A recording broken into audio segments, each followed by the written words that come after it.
ஐக்கிய அரபு அமீரகத்தின் இன்றைய முக்கிய செய்திகள். ஐக்கிய அரபு அமீரகத்தில் ஒரு சில வாகன ஓட்டிகள் பொதுமக்களுக்கு இடையூறாக ஏற்படுத்தும் வகையில் மிக அதிக சத்தத்துடன் வாகனங்களை ஓட்டுகிறார்கள்.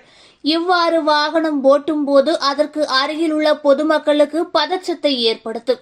இதுகுறித்து எச்சரிக்கைகளை விடுத்துள்ள அபுதாபி காவல்துறையினர் வாகன ஓட்டிகளுக்கு தங்கள் வாகனத்தின் எஞ்சினில் எவ்வித மாற்றங்களையும் செய்யக்கூடாது என்றும், அவ்வாறு செய்யும் போது வாகனங்கள் அதிக இரைச்சலை உருவாக்கும் மற்றும் பிற சாலை பயணர்களை எரிச்சலடையும் செய்யும் என்பதால் என்ஜினில் எவ்வித மாற்றங்களையும் வாகன ஓட்டிகள் செய்ய வேண்டாம் என்று கூறப்பட்டுள்ளது. மேலும் தெரிவிக்கையில், அபுதாபியின் பல்வேறு பகுதிகளில் நிறுவப்பட்டிருக்கும் ரேடார்கள் 95 டெசிபல்களை தாண்டி ஒலியை உருவாக்கும் வாகனத்தின் நம்பர் பிளேட்டுகளை கண்டறியும் என்றும் கூறப்பட்டுள்ளது.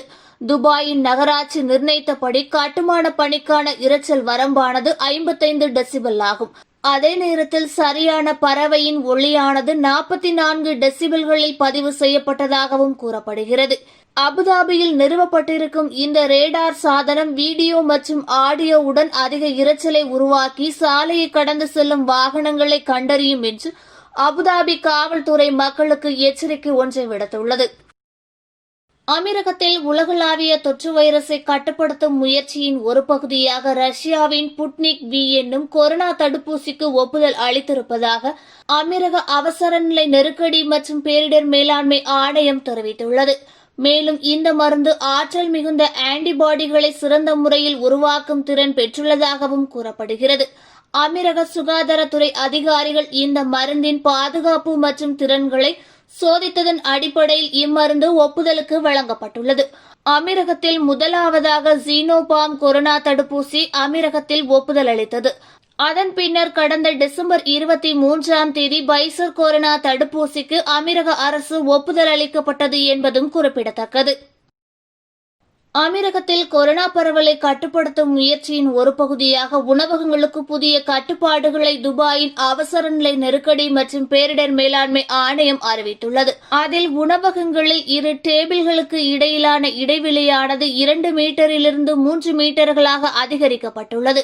அதேபோல ரெஸ்டாரண்டுகளில் ஒரு டேபிள்களுக்கு அதிகபட்சமாக 10 நபர்கள் அமரலாம் என்பதை விலக்கி தற்போது 7 நபர்கள் மட்டுமே அமரலாம் எனவும் தெரிவிக்கப்பட்டது.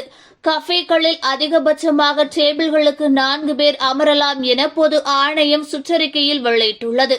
மேலும் துபாயில் ஜனவரி 27 முதல் நடத்தப்படும் சமூக நிகழ்ச்சிகள், திருமணங்கள் மற்றும் பார்ட்டிகளில் அதிகபட்சமாக 10 பேர் மட்டுமே கலந்து கொள்ளலாம். அதுவும் முதல் நிலை உறவினர்களாக இருத்தல் வேண்டும் என்றும் பொது ஆணையம் எச்சரித்துள்ளது. மேலும் வீடு மற்றும் ஹோட்டல்களில் நடத்தப்படும் நிகழ்ச்சிகளுக்கு இது பொருந்தும் என்றும் கூறப்பட்டுள்ளது. அமீரகத்தில் உள்ள ஒரு திராம்ஸ் ஆனது இந்திய மதிப்பிற்கு 19.76 காசாக இருக்கிறது. அதேபோல் அமீரகத்தில் உள்ள ஒரு திராம்ஸ் ஆனது ஸ்ரீலங்கா மதிப்பிற்கு 53.46 காசாக இருக்கிறது. அமீரகத்தில் 1 கிராம் 22 கேரட் தங்கத்தின் விலையானது 211.50 திராம்ஸாக விற்கப்படுகிறது. அதேபோல் 1 கிராம் 24 கேரட் தங்கத்தின் விலையானது 225.25 திராம்ஸாக விற்கப்படுகிறது. அமீரகத்தில் 1 கிராம் வெள்ளியானது 3.30 திராம்ஸாக விற்கப்படுகிறது. அமீரகத்தில் கடந்த 24 மணி நேரத்தில் புதியதாக 3552 பேருக்கு கோவிட்-19 வழக்குகள் பதிவாகியுள்ளது. இங்கு மொத்தமாக பாதிக்கப்பட்டவர்களின் எண்ணிக்கை 2,70,810 இருக்கிறது.